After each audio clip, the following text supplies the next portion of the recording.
Welcome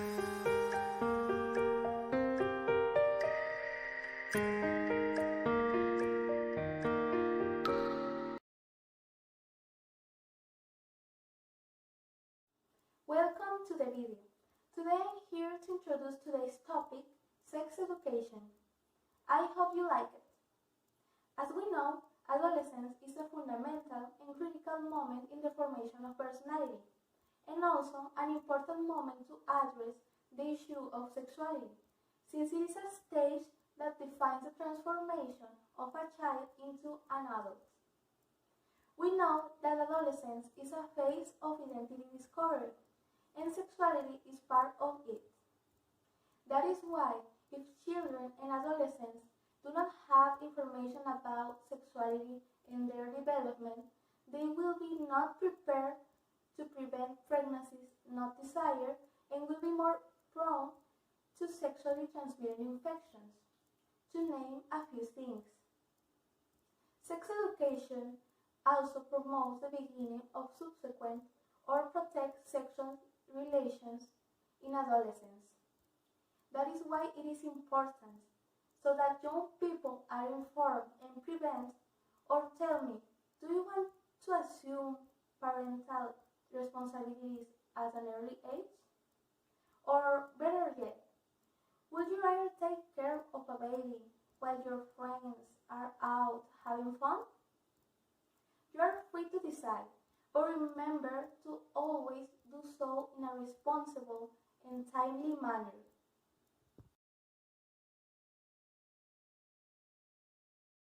Hello, I am Diego Montes. Today I'm going to talk about the reproduction. As we know, the reproduction is one of the main characteristics of the living things, because it's a process where the species can continue and won't die in that generation.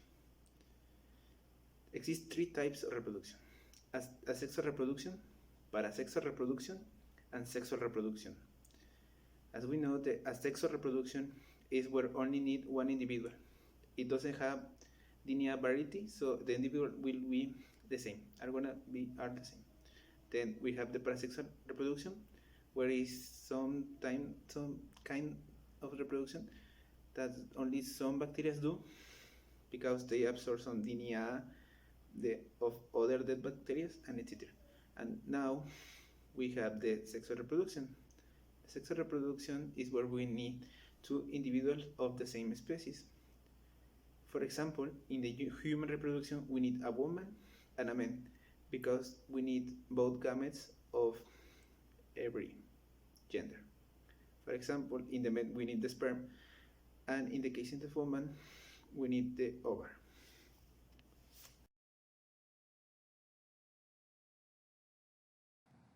Hi everyone, I talk about the male reproductive system. So the male reproductive system consists in the next parts. The first are the testicles. These are oval organs located in the scrotal bags that keep 10 out of the abdominal cavity. This organ is covered by a fibrous called tunica albuginea, and inside are the hemisphereous tubules, in where the sperm develop the process known as spermatogenesis. Then we find the ducts to transport the sperm. Their function is to protect and dry the sperm for the testicles due to the urethra. They start from the inside of the testicles and continue with a duct called epididymis, the vas deferens, and finally the ejaculatory ducts. Next, they are accessory glands.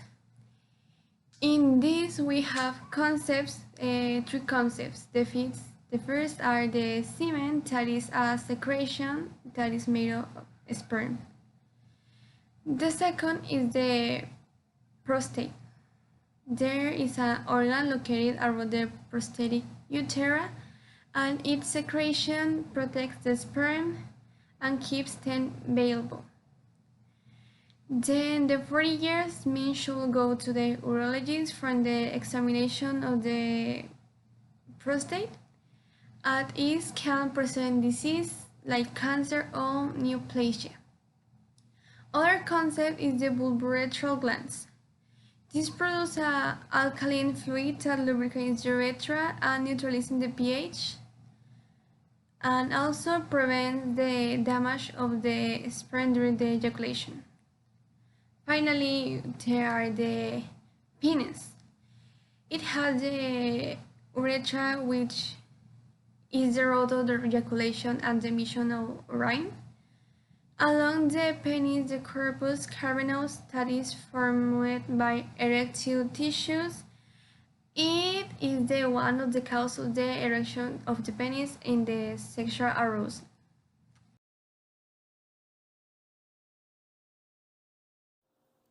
Hi again! Now we will see the different components of the female reproductive system.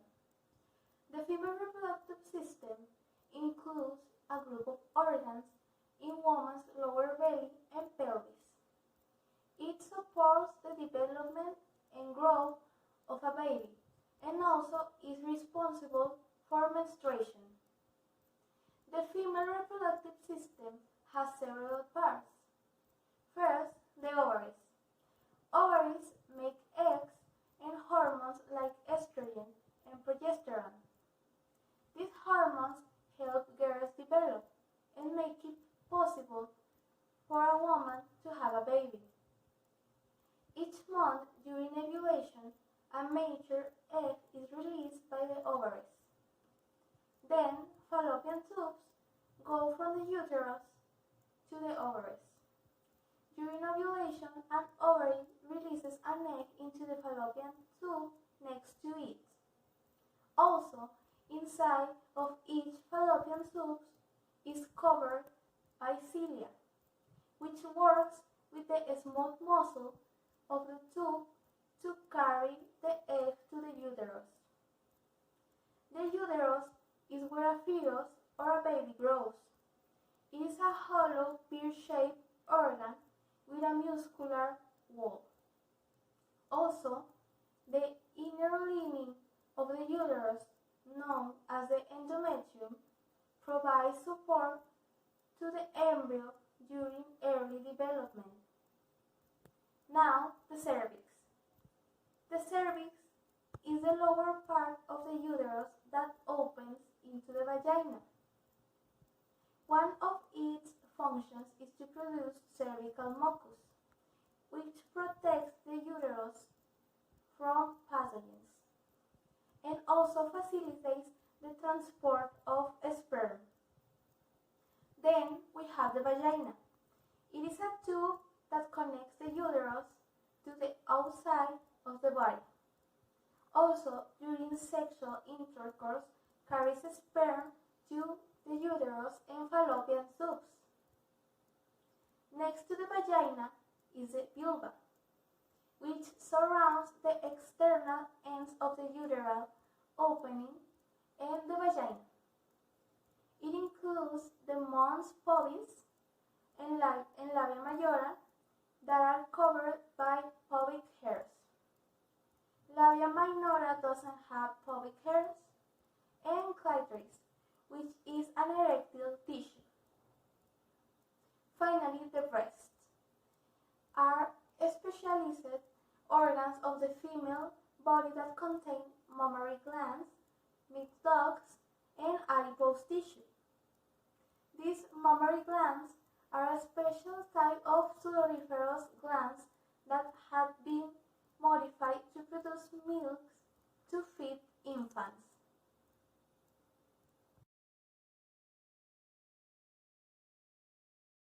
Menstruation is the first phase. It is originated when fertilization is absent and levels of progesterone and estrogen diminish. Also, the thickened lining of the uterus, that is the endometrium, is eliminated from the body through the vagina. The menstrual fluid contains blood, cells of the lining of the uterus, and mucus. It lasts from 1 to 5 days. Follicular phase. Prompted by the hypothalamus, the pituitary gland releases follicle-stimulating hormone. This hormone stimulates the ovary to produce from 5 to 20 follicles for only one of them, and a single ovary complete its maturation, getting ready for the oocyte to be ovulated. The growth of the follicles stimulates the lining of the uterus to thicken in preparation for possible pregnancy. Estrogens are responsible for everything that happens during this phase. Ovulation. In the preovulatory phase, the developing follicle causes a rise in the level of estrogen. Then the hypothalamus recognizes this and releases a chemical called gonadotropin-releasing hormone, which prompts the pituitary gland to produce luteinizing hormone and follicle-stimulating hormones. Within 2 days, the egg is funneled into the fallopian tube and towards the uterus. Luteal phase. During ovulation, the egg bursts from its follicle, but the ruptured follicle stays on the surface of the ovary and transforms into the corpus luteum. This structure starts releasing progesterone and estrogen, and this combination maintains the thickened lining of the uterus. If a fertilized egg implants in the lining of the uterus, it produces hormones that are necessary to maintain the corpus luteum. If pregnancy does not occur, the corpus luteum dies, usually around day 22 in a 28-day cycle. The drop in progesterone levels causes the lining of the uterus to fall away, and this is known as menstruation. Menstrual problems. Premenstrual syndrome. Hormonal events before a period can trigger a range of side effects in women at risk, including fluid retention, headaches, fatigue, and irritability. Then is dysmenorrhea. The uterus is prompted by certain hormones to squeeze it harder than necessary to dislodge its lining. Then heavy menstrual bleeding. Amenorrhea, or absence of menstrual period. It is caused by a low or high weight and excessive exercise. During menstruation, some symptoms can include headache, acne, bloating, mood changes, foot cravings, or breast soreness. Menstrual cycle is a feedback system because each structure and gland is affected by the activity of the others. And that's all.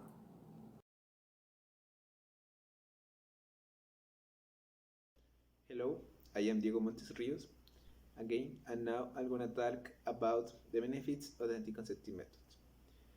As we know, the anticonceptive methods are principally used to avoid the pregnancy of the woman. The anticonceptive methods are divided into three: physical methods, hormonal methods, and partial abstinence methods. First, we have some example of the physical method, that is the barrier method. They are principally shown in condoms. The condoms are very safe, very useful, and they are very cheap.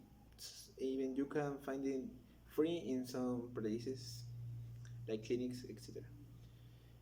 The barrier methods also very useful because they can be used along another methods like the spermicide, for example. And the barrier methods also are very useful because it can prevent some sexual disease like the HIV.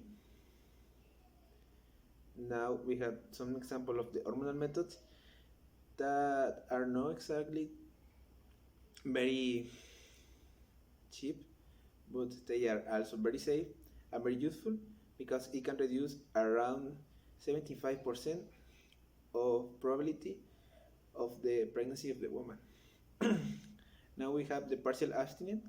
They are not exactly very safe, but they are very easy. Also, they are natural, so it doesn't affect nothing in the system of the woman, because they are principally used to know the fertility days of the woman and try to avoid the sexual relation in those days with the purpose of avoid the pregnancy. And that's it.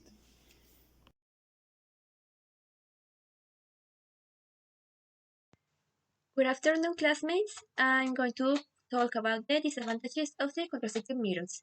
So we already saw that the contraceptive methods got advantages, many.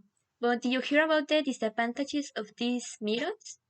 First, we have the contraceptive method, and the disadvantages is that implants doesn't protect you against the HIV or AIDS or other diseases. You can gain weight, and other consequences is hair loss, headaches, or a slight darkening of the skin, and they are very likely to cause irregular periods in some women. Next, we have the IUD, and the disadvantages is that it doesn't protect you against the STD, which means sexual transmitted diseases.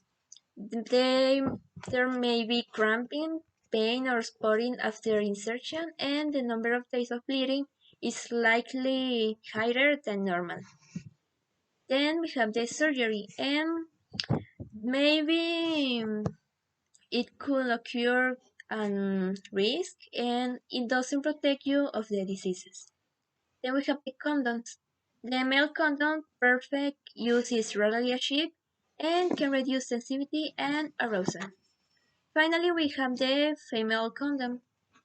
Also, the perfect use is readily achieved. Penis may be inserted between condom and the vaginal wall and can be noisy or uncomfortable during the use.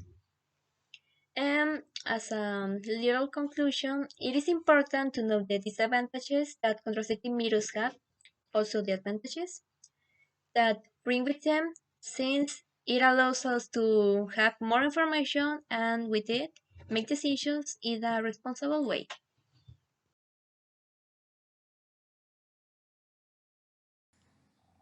Well, we can conclude that the sexual education it allows to carry a sexuality consciously and in a free way, as well as avoid problems that may affect their future, such as sexually transmitted disease or are unwanted pregnancy.